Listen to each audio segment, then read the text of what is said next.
Sorry for shaking. The mini bike just gave me a hell of a scare on that last run just to recalibrate after doing the OMB warehouse.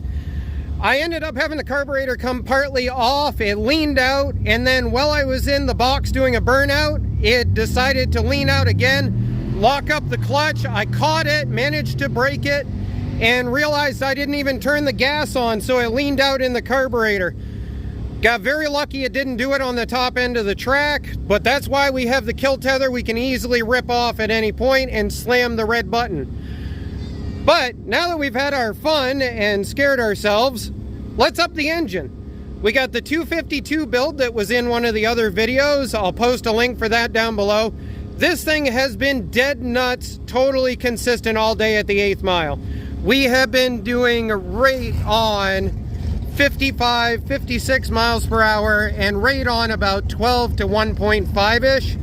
I mean, it's just plain been totally consistent. So, when you got something that's totally consistent at the drag strip, you got 2 extra hours in order to be able to test and tune. Why not throw in another random engine? This is a 292 from NR Racing. Well, the parts are all from NR Racing, except for the Chinesium carb, which I haven't quite figured out what to do about.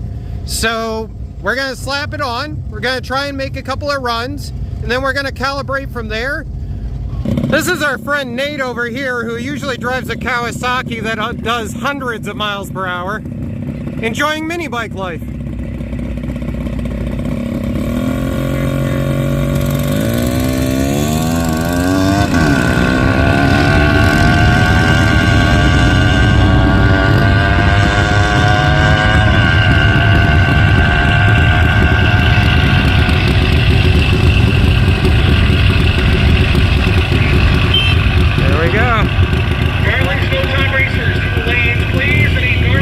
Nate's all excited. He got the win at 33 miles per hour, like a 15.6, right?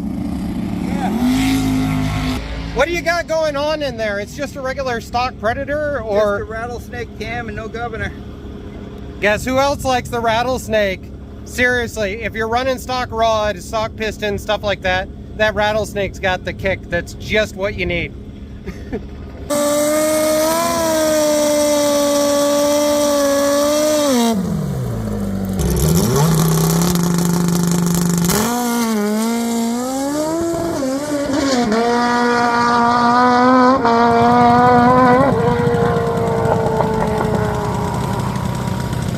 Dad has put in a new engine and the carburetor's been stupid, so we're going to try to do a soft launch.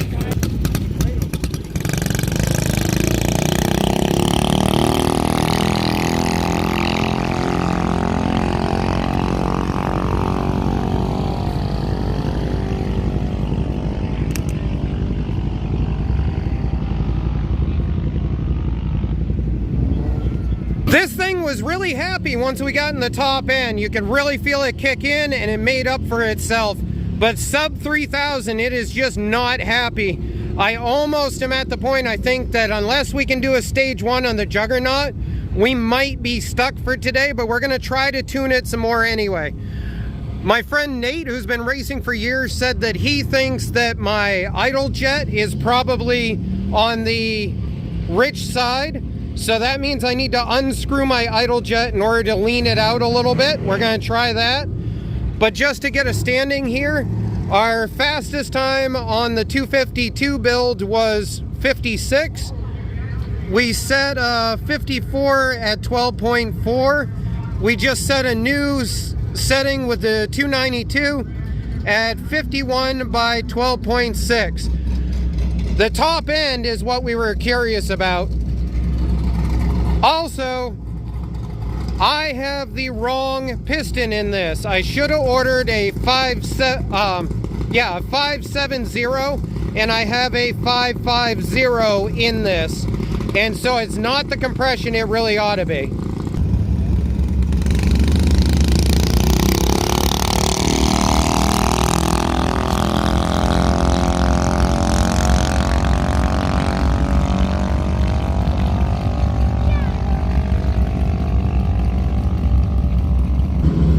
Carburetor top off. Never a fun thing. That means we're playing with the needle. So here's the deal. That's your stock location. We moved it to here. The engine actually sounds way better and does not fall flat on its face. But the quibble is, we actually went slower when the engine was running better. So here's what I think. I think we're going to move the clip one more higher, and then we're going to run it. If we end up with a consistent run that sounds good, I think we're going to open up the upper like we had to on the 252. On the 252, we ended up having to do a half a turn open to make that happy on the top end. So I think that's where we're at this point. We all have our own projects here at racing. I'm working on the bike. John is working on the bike. And the pit crew is working on sleeping. That's what they do best. Love you.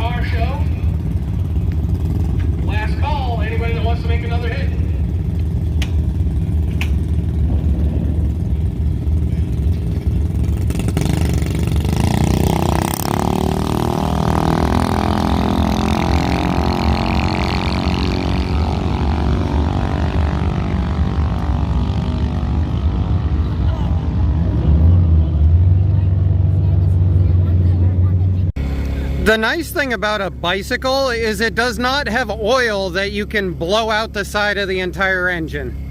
But apparently mine does. So I think we're done for today. Actually, we don't have a choice because the track is shutting down. As you can see, we've got oil all the way blown up across there. The entire inside of my leg right there is all oil. The entire backside of the CVT is oil. I don't know what we did, but on that last pass, I think that was the end of that. It was percolating a tiny bit of oil previous to that last pass. Real reality is, I gotta tear it down anyway to go and throw a piston into it for next year. Maybe we'll see what's up then. At the end of the day, we're done with this year. We did not manage to build the monster we were hoping to.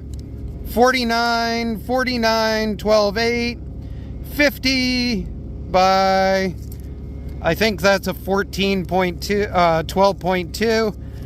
So it is what it is. It's been a really good racing season. I couldn't do it without you guys, without the help of John and Jesse showing up in order to give me a hand when I need it. Off camera, they actually do quite a bit, so give them a comment down below. And hopefully next year we can go even faster.